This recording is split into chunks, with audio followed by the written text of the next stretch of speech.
여러분, 혹시 놀라운 사실을 알고 계셨나요?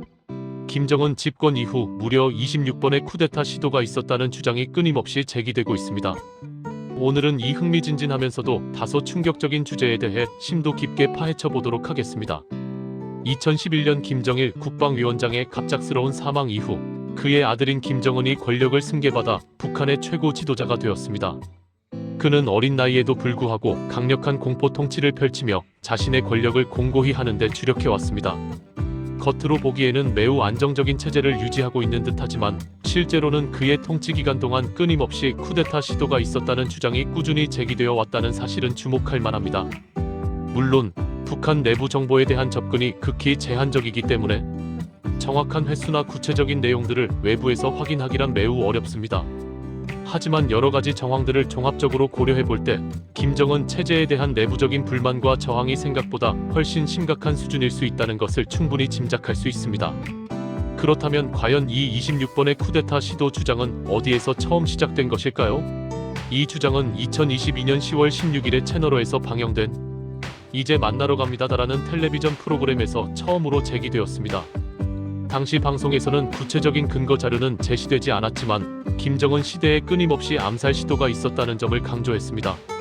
물론 이 주장의 진위 여부는 아직까지 명확하게 밝혀지지 않았고 단정하기는 어렵습니다. 하지만 과거에도 김정은 암살 시도나 쿠데타 모의 사건들이 여러 차례 언론을 통해 보도된 적이 있다는 점을 감안한다면 완전히 근거 없는 낭설이라고 치부하기는 어려울 것 같습니다. 실제로 김정은 암살 시도에 대한 보도는 이전부터 꾸준히 있어 왔습니다.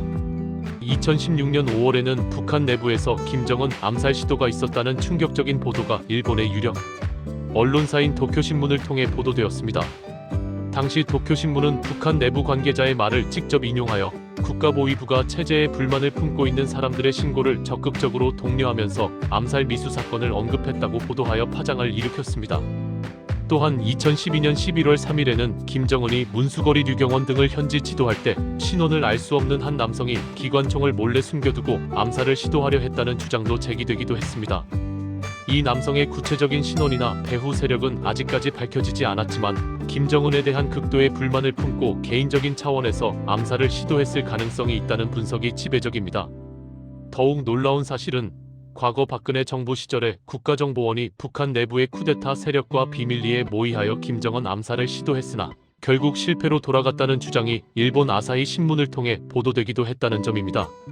물론 대한민국 통일부와 국가정보원은 즉각적으로 이러한 주장을 전면 부인했지만 당시 남북관계가 극도로 경색되었던 상황을 감안한다면 충분히 가능성이 있는 이야기라는 분석도 있습니다.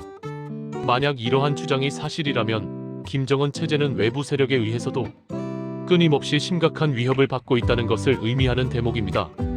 쿠데타 모의 사건 또한 심심치 않게 발생했습니다. 1995년에는 함경북도 청진에 위치한 육군단에서 정치위원들을 중심으로 쿠데타를 은밀하게 모의하다가 발각되어 관련자들이 모두 처형당하는 끔찍한 사건이 발생했습니다.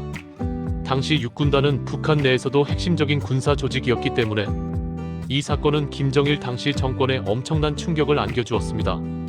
또한 1992년에는 푸른제 군사대학 출신의 엘리트 장교들이 김일성, 김정일 부자를 제거하는 것을 목표로 인민군 창건 60주년 열병식에서 대규모 거사를 계획했으나 내부 첩보가 사전에 유출되어 사전에 발각, 실패로 돌아갔습니다.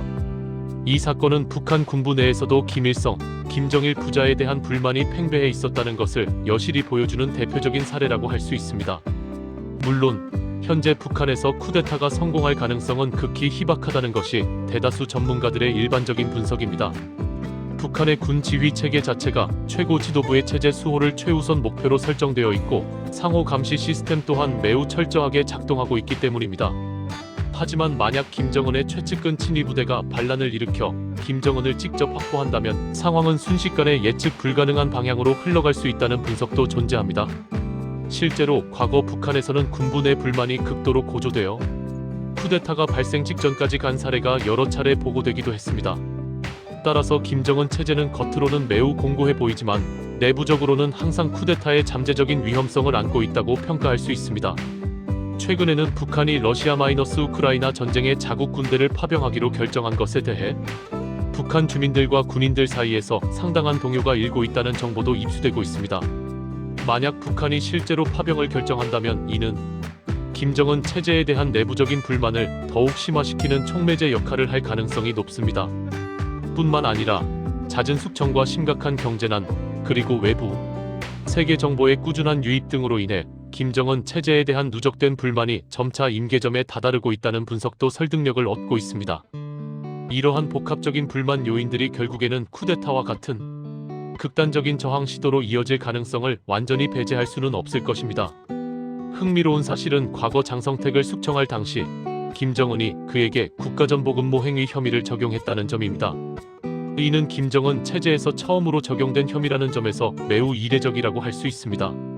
이는 김정은 스스로가 자신의 권력에 대한 잠재적인 위협을 얼마나 심각하게 받아들이고 있는지를 명확하게 보여주는 단적인 예시입니다. 장성택은 김정일의 매형이자 김정은의 고모부였기 때문에 그의 숙청은 북한 사회 전체에 엄청난 충격을 불러일으켰습니다. 당시 김정은은 장성택을 만고역적으로 규정하며 그의 모든 흔적을 역사 속에서 완전히 지워버리려고 필사적으로 노력했습니다. 하지만 아이러니하게도 장성택 숙청 이후에도 김정은 체제에 대한 도전은 끊임없이 이어져 왔습니다. 결론적으로 김정은 집권 이후 26번의 쿠데타 시도가 실제로 있었는지에 대한 여부는 아직까지 명확하게 검증된 사실은 아닙니다. 하지만 앞서 언급한 여러가지 정보와 정황들을 종합적으로 고려해볼 때 김정은 체제가 내부적으로 상당한 수준의 불안정성을 내포하고 있다는 점은 분명해 보입니다. 잦은 암살 시도와 쿠데타 모해 사건, 그리고 체제에 대한 주민들의 불만 등이 복합적으로 작용하여 김정은 체제를 끊임없이 위협하는 요인으로 작용하고 있습니다. 과연 김정은이 이러한 내외부적인 위협들을 앞으로 어떻게 극복하고 자신의 권력을 안정적으로 유지해 나갈 수 있을지 앞으로의 상황을 더욱 주목해야 할 것입니다.